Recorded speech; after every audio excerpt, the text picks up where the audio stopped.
Hey, what is up? This is Drew Meyer with American Made. We're on this carport edition here today, and I'm just going to cover beginner tin snips.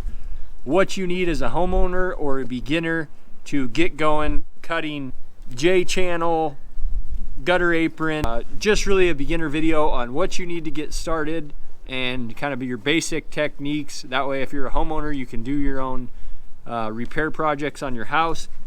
Every once in a while, you're gonna have to cut metal. First things first, buy good snips. I really like these Milwaukee's.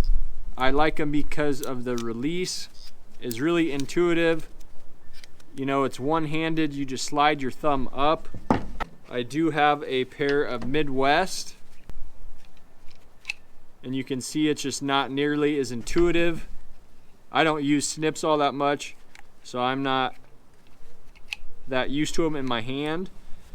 Comparing the Milwaukee to the tried and true Midwest, I like the Milwaukee's a lot better. This is about wore out, so I'll replace it and buy a Milwaukee straight. So number one, buy decent snips. Number two, buy the right snips. I have a right hand and a left hand here. A way to keep it straight is always keep the right in your right side of your pouch, left in the left. That makes it easy. If you're not familiar, the greens are the rights. What that means is when they're used just like so, that the waste comes up on the right side. So basically, if you're gonna mark a cut,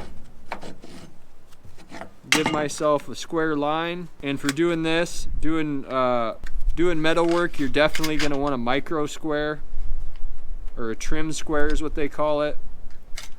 It makes your life a lot easier for doing little square lines.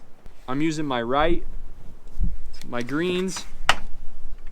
You'll see how this metal on the right side of the line raises up.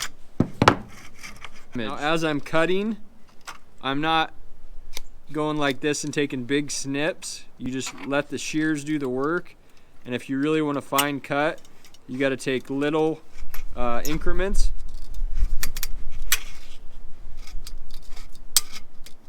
Because if you were to depress the shears all the way, at the very tip, it's going to crease your cut.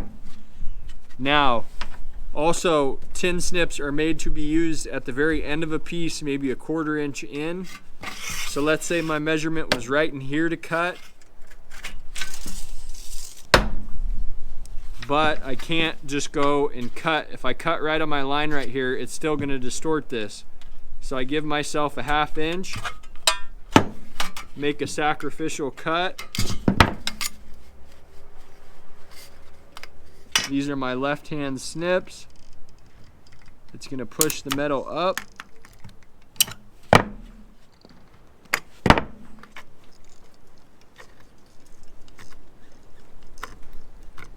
You can see you just make nice little adjustments. But that's kind of the basics. Just take your time. It might take some getting used to run these snips. Now, I've heard people say the lefts or so you can cut a left-handed circle, rights or so you can cut a right-handed circle. I don't ever cut circles, so I'll have to take their word for it. So again, take your knife blade, just open up that bottom lip. Now you don't need to get it very far, it's just a very slight amount.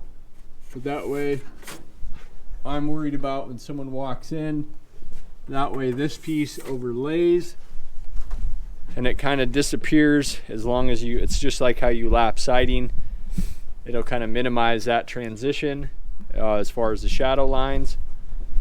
But again, for a beginner, I would recommend Milwaukee. You need a left, a right, and a center. Some people like the tinning snips. Those are maybe easier for beginners. So there you go. There's a quick little tip video on doing metal work and cutting J-channel with your tin snips. I hope that video helped somebody. Again, this is Drew Meyer with American Made. Please go to my channel, hit like, hit subscribe, and keep hammering.